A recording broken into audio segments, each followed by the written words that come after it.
Oh gosh, I finished The Lord of Chaos. Yeah, this is gonna be a long review, much longer than it needs to be, because this was a pretty big book and thick one. I loved it. It was my.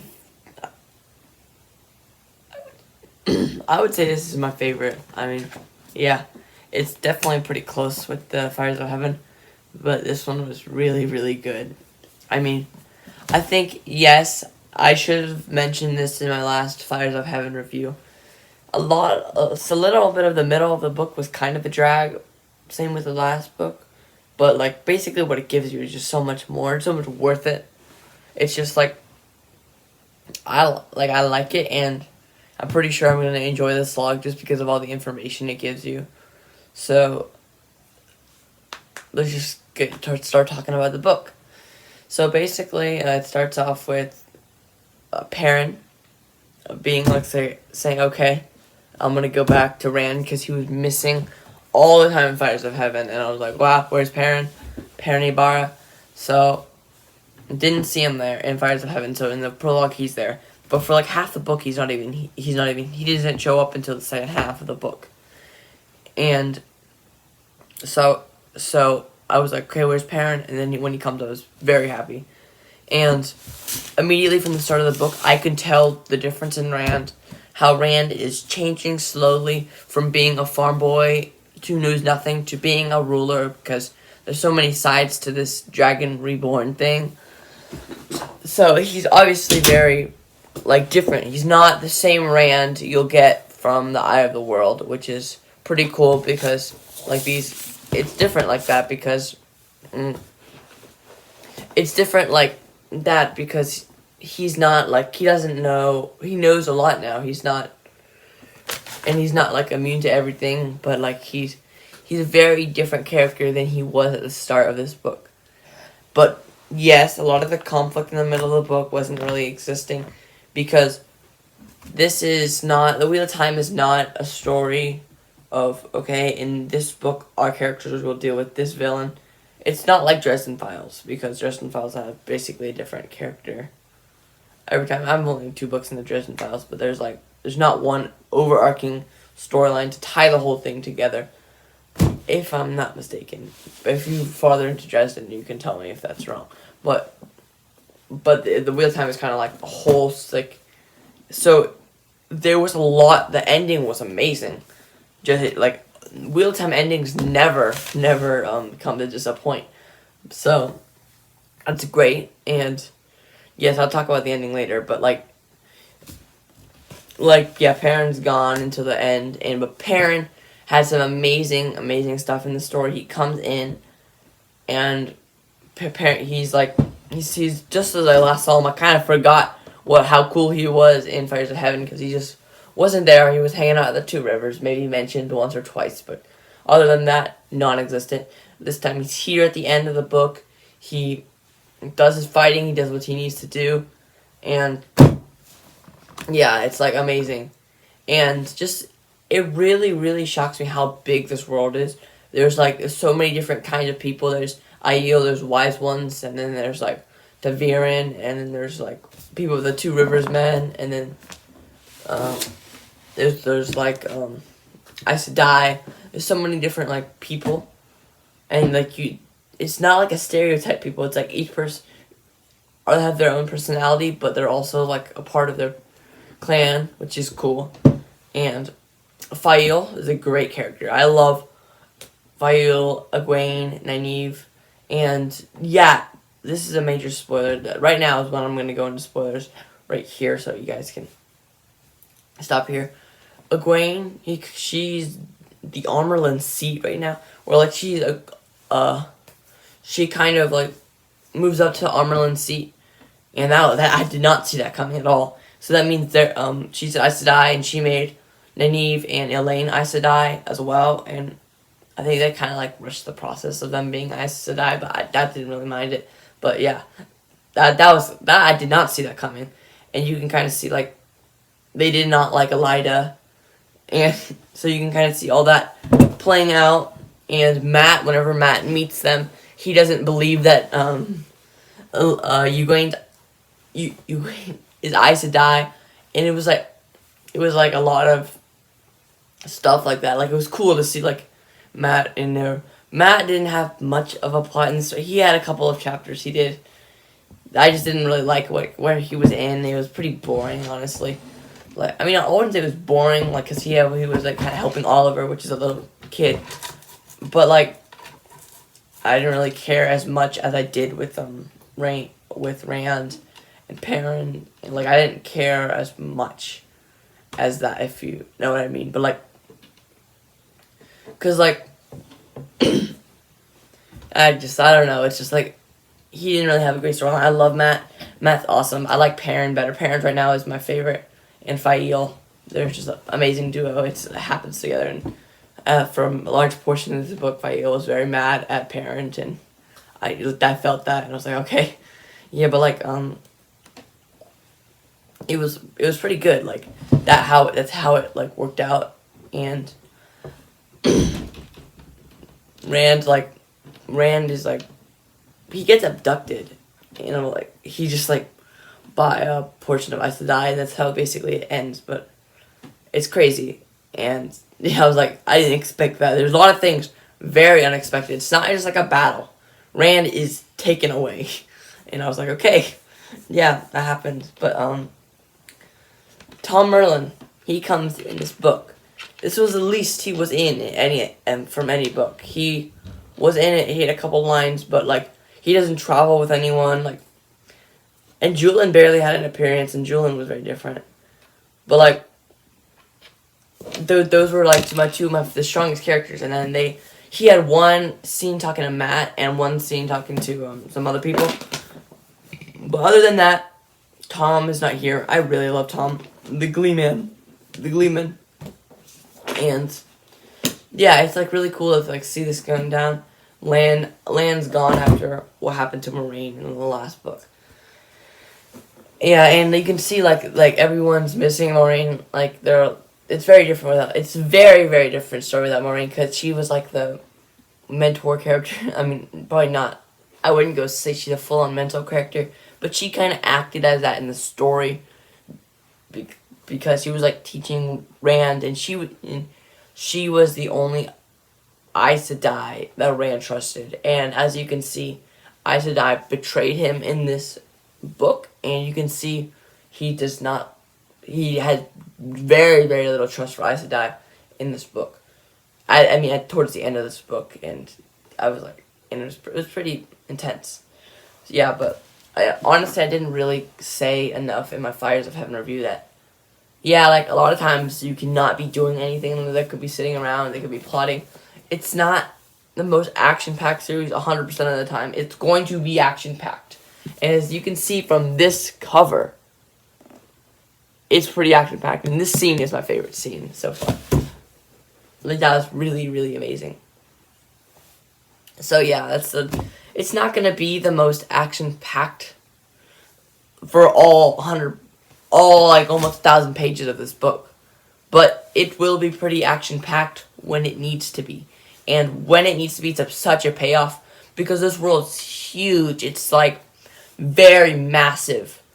And it was like, so it's like a lot of times you spend learning about this world, and honestly, the Wheel of Time Companion right there, I open it up, it's like a dictionary. So I'm like, okay, what is this, like, and then that book basically has every word in the old tongue, and I'm going to be old tongue, I'm going to learn the old tongue.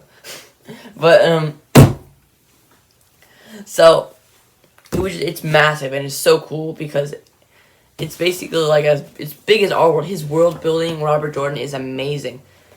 And a lot of times when you're reading this book, all you can do is think about it. But that's what it really does. Like, all I do is think about, like, what it is, and just, like, all of the stuff in world. It's so cool, because he basically pulls 0% of it from our world. He doesn't pull any of it from, there's no elves and stuff like that from Lord of the Rings. Like, he's not, like, a copycat of Lord of the Rings, because it's not elves and dwarves and stuff like that. He's making, like, his own like worlds and own clans and own like people and races, and like he makes them up. The worlds are totally made up, and it's like pretty awesome. Like it's great to see him, Robert Jordan, do that to the world, and it's so amazing. And once you understand it, it's so much better. I can't see someone, if this was the first book and then all the world building, it would hit you right here. Like, and a lot of times, like, all the world building could hit you, like, right, like, but once you get used to the world, it's, like, one of the best. It's the best world building I've ever experienced, honestly. And now I kind of want to start talking about the ending. I know my Fires of Heaven review, I had this talking about basically this half of the book, and then the last half talking about the last, I don't know, 50 or so pages. Because that's what's crazy. If something happens, and then eventually the last 50 pages just hit you. And, like, so I have to talk about that, too, you know.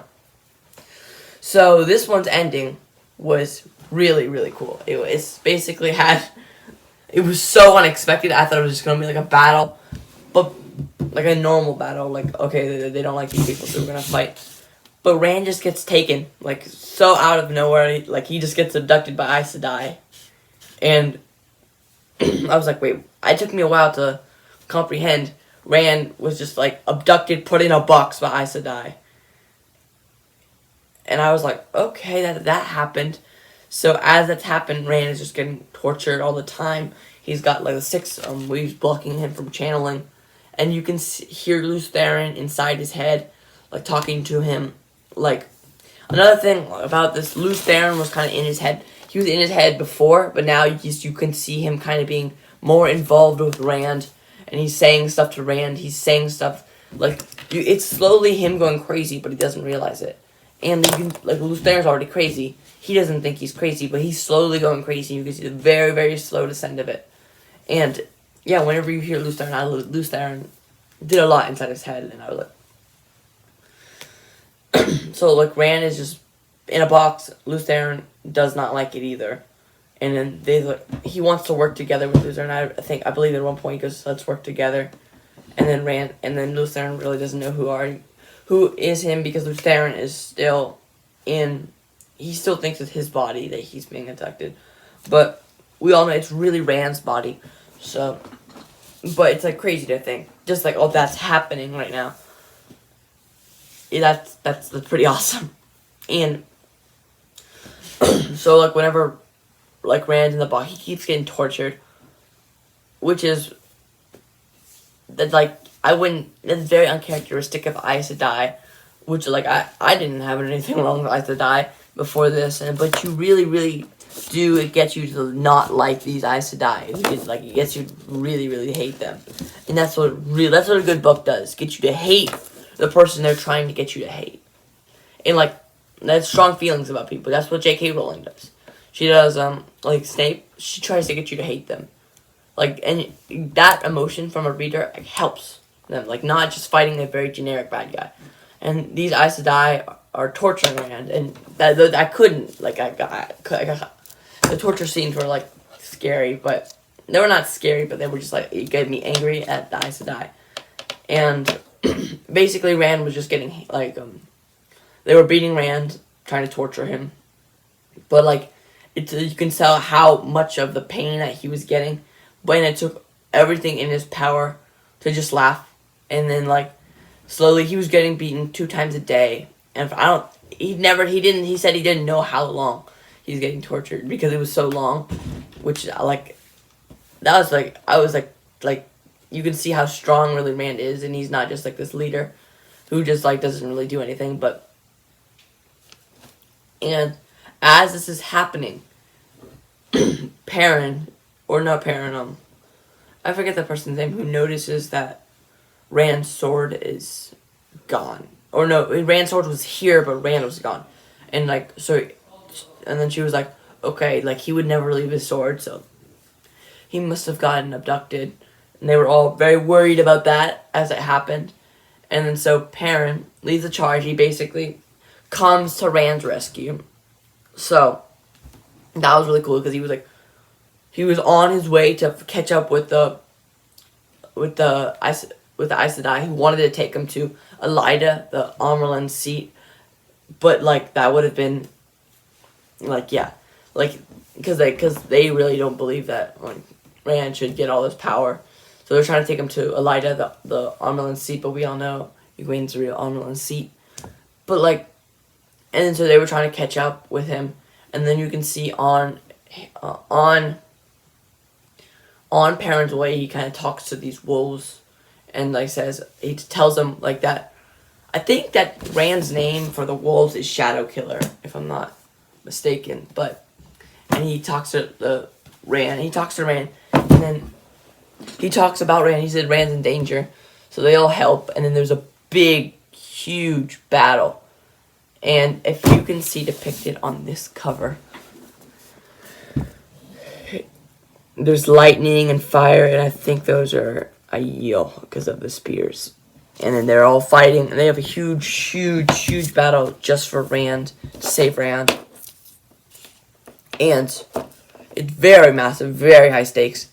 And like, I eventually, like they're all fighting each other. Like, I think there's like people, there's like, because on Perrin's side there's Aiel, there's wise ones, there's even some Aes Sedai are on Perrin's side, and they all fight the not so great ones. And there's people for people from the same race fighting each other, and it was very, very intense. It was like really, really cool to see what happened. And Perrin is not a fan of killing. There was a scene in this book. He basically says he doesn't want to kill people, but he has to save Rand. So he goes, he basically doesn't, he pretends like they're not people. He's just plowing through just to get to Rand, and he knows that some of them are maidens of the spear, and he knows that some of them are just like women, but like he has to kill them just because he has to get to Rand and to save them. So it's very, very tough. And then that scene was crazy, like, because you can see just his motivation is Rand, and I wish Matt was there, but a lot of the times these characters don't really interact. Like Matt, he talked to Rand. He had some conversation with Rand, and so did Perrin, but they're not all together. They haven't been all together, I don't know, for some time now, and it would be really cool to see these characters meet each other again, because there's some meeting, but a lot of these characters haven't met since way, way early in the books, so it's really cool. And then, so basically Rand, he kind of breaks this bond, breaks the seal that the Six Aes Sedai put on him, like, slowly, because they were distracted with the fight that was going on. So he breaks the seal, and then he kind of, like, finds Min, and then, like, he's really strong, obviously, like, so much stronger. And so he kind of, like, fights them, and they defeat them. And that's basically how it ended, and I really, really like the ending. Almost as much as the Fires of Heaven ending. But the Fires of Heaven ending, it made me feel so much whenever I think it was, let me check my note. It was Matt and Aviendha, like, they, like, died, but then they reversed the time.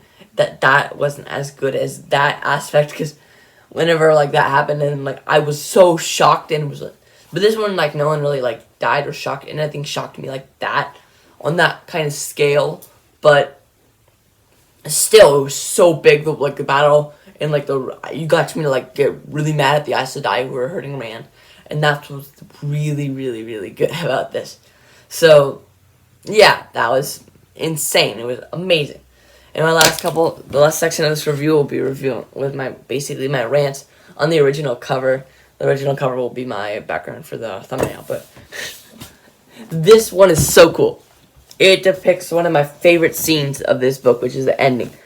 Because you can see the fighting, and even on the shelf, it looks so cool. This cover even stands out among these amazing trade paperbacks.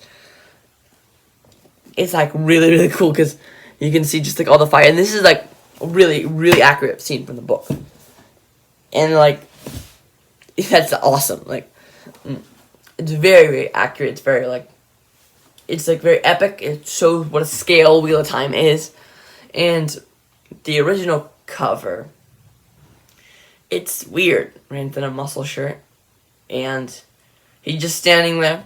A lot of times, the original Wheel of Time. They don't do any action. They kind of just stand there. And which is, I think these cover so much better with that. So, but still, it doesn't really affect the book. The book with a solid 5 out of 5, 100%. It was amazing. So, but I don't know, bro. People say it kind of goes downhill, but I fully expect the rest of the series to be 5 stars. And yeah, I know Crown of Swords is gonna get lower and lower. And Path of Daggers, obviously, but I will get through it. After this, I'm in it for the long haul. I'm going to be finishing Wheel of Time, hopefully this year or very early next year. But this book kind of sealed the deal. I'm finishing Wheel of Time. There's no question about it. Wheel of Time. I'm going to be finishing it. And yeah, I'm nervous for Crown of Swords just because people say it's not that great, but I can handle it. So. Again, another Wheel of Time review. I'm sorry for it being so long. The last one was 20 minutes as well, but I can't help it. I do spoiler-heavy reviews for Wheel of Time, and I'm probably going to do, I don't know, maybe for the saga, if I don't have much to say, I'll do 10 minutes. 10 minutes, but, like, I fully expect Memory of Light to be an hour review. So, Lord of Chaos, 5 out of 5. If you haven't read the Wheel of Time. I don't know why you're still watching, but if you haven't read it, you should, definitely.